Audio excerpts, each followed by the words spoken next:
दुनिया के लिए पहली बनी। भारत के तेजस 2 और एमका फाइटर जेट ब्रिटेन, स्वीडन और रूस के बाद साउथ कोरिया ने मारी एंट्री।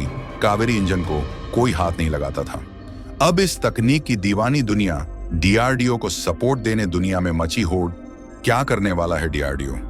भारत अपने विमानों के प्रोग्राम में लगातार नए नए एक्सपेरिमेंट करके इन्हें और घातक बनाने में लगा है। भारत की कोशिश है कि इन विमानों में इस्तेमाल होने वाले ज्यादा से ज्यादा पुर्जे भारत के अंदर बने और इसकी तकनीकी भी स्वदेशी हो, जिससे भारत हवाई सुरक्षा में विदेशों पर निर्भर ना रहे। भारत सरकार कई तरह के प्रोग्राम बनाकर इस कवायद को अंजाम दे रही है। भारत ने जब अपने सबसे पहले विमान तेजस का प्रोग्राम शुरू किया था, उसी वक्त उसने उसे पूरी तरह से स्वदेशी बनाने का फैसला किया था और उस विमान के लिए उसने इंजन बनाने का फैसला भी किया था और कावेरी प्रोजेक्ट के तहत इस पर लंबा काम किया गया। लेकिन उस दौर में भारत पर प्रतिबंध लगे हुए थे, जिसकी वजह से कहीं से कोई मदद नहीं मिल रही थी। इसी वजह से आखिरकार उसे विदेशी इंजन पर निर्भर रहना पड़ा था। लेकिन कावेरी इंजन आज ड्रोन और यूएवी के लिए इस्तेमाल किया जा रहा है, जबकि भारत अब इसे फिर से कावेरी 2 प्रोजेक्ट के तहत विकसित कर रहा है, जिससे कि भारत के पास अपना खुद का इंजन हो सके। भारत के पास इंजन तकनीक में इस कवायद की वजह से काफी एक्सपीरियंस हो गया है, जिसकी वजह से कई देश भारत के साथ मिलकर काम करना चाहते हैं। जहां अमेरिका, ब्रिटेन और फ्रांस भारत को अपने इंजन की तकनीक देने को तैयार हैं, वहीं अब साउथ कोरिया भारत के साथ मिलकर इंजन बनाना चाहता है। तो आखिर क्या मकसद है? साउथ कोरिया का भारत को कैसे मिल सकती है? मदद जानने के लिए वीडियो को अंत तक देखिए। साउथ कोरिया अपने विमानों में करता है अमेरिकी इंजन का इस्तेमाल। अब वह अपना इंजन बनाने के लिए भारत के साथ कर सकता है करार।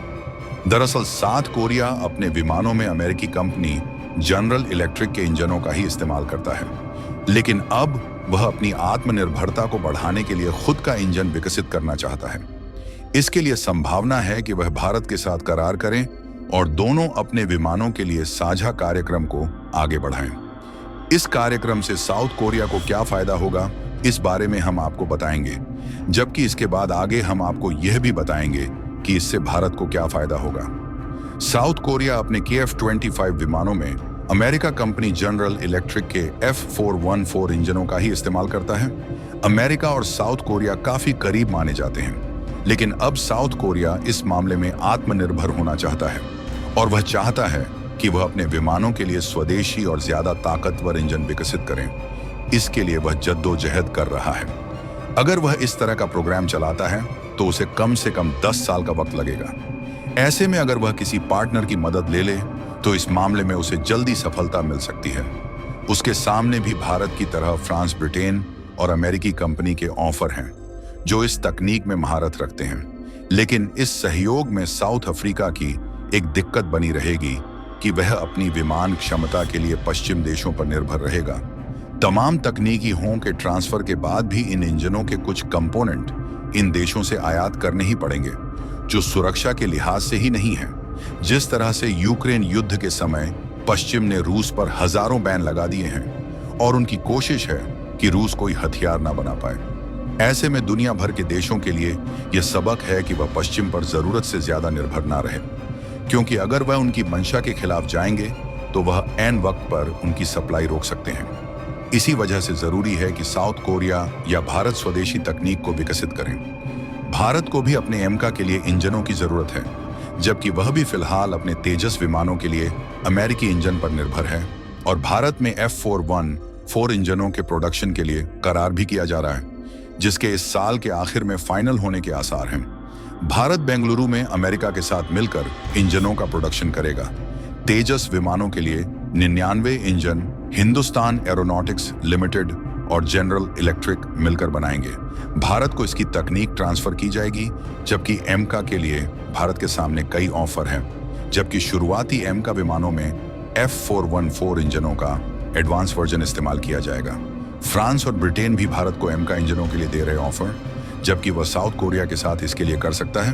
करार भारत को एमका इंजनों के लिए अमेरिकी कंपनी जनरल इलेक्ट्रिक के साथ फ्रांस की सिट्रोएन और ब्रिटेन की रोल्स रॉयस ऑफर दे रही हैं, जबकि रूस का दरवाजा भी भारत के लिए खुला हुआ है, जिससे भारत अपने विमानों को ताकत दे सकेगा और तकनीकी ट्रांसफर के तहत भारत के पास उसका इंजन हो जाएगा।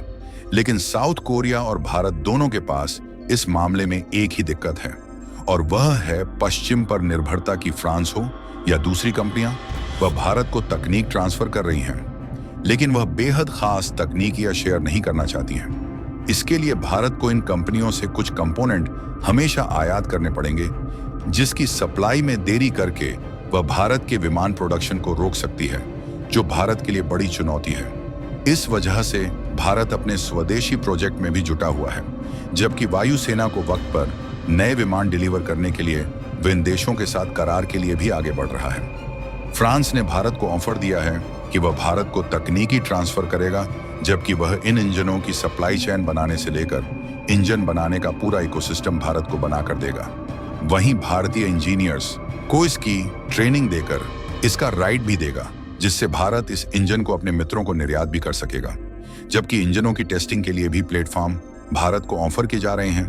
भारत ने एमका के लिए अभी तक फाइनल डिसीजन नहीं लिया है, लेकिन साउथ कोरिया हो या भारत, दोनों अगर पश्चिमी देशों के साथ करार करते हैं तो उनके सामने यह दिक्कत बनी रहेगी कि वह अपनी सुरक्षा के लिए पश्चिम पर निर्भर रहेंगे और किसी मौके पर अपने फायदे के लिए वह सप्लाई बंद कर सकते हैं। इसी वजह से दोनों साथ में मिलकर इंजन बना सकते हैं। भारत के पास कावेरी इंजनों को विकसित करने का गहरा अनुभव है, जबकि काफी बड़ा इकोसिस्टम भी है जिसका इस्तेमाल साउथ कोरिया कर सकेगा। जबकि इस मुहिम में जब दोनों देश मिलकर काम करेंगे तो इससे सरकारों का आर्थिक बोझ कम हो जाएगा। वहीं साउथ कोरिया को भारत के बड़े रक्षा बाजार में खुद के लिए तमाम अवसर मिलेंगे। भारत हर साल भारी तादाद में दुनिया भर से हथियार खरीदता है। ऐसे में साउथ कोरिया को ऑप्शन मिल सकता है, जबकि यूरोपीय देशों की तरह ही दोनों मिलकर इस रक्षा तकनीक को विकसित करेंगे तो दोनों के बीच में एक अच्छा संबंध और साझेदारी भी विकसित होगी। वहीं भारत में इस मकसद के लिए काम होगा जिससे भारत में निवेश आएगा। दोनों देश हवाई सुरक्षा के लिए आत्मनिर्भर होंगे। बिना पश्चिम देशों के सहयोग के दोनों देश कम वक्त में ताकतवर इंजन तैयार कर सकेंगे। तो दोस्तों, साउथ कोरिया के साथ भारत की इस कवायद के बारे में आप क्या सोचते हैं? कमेंट में जरूर बताएं। मिलते हैं अगली वीडियो में। जय हिंद, जय भारत।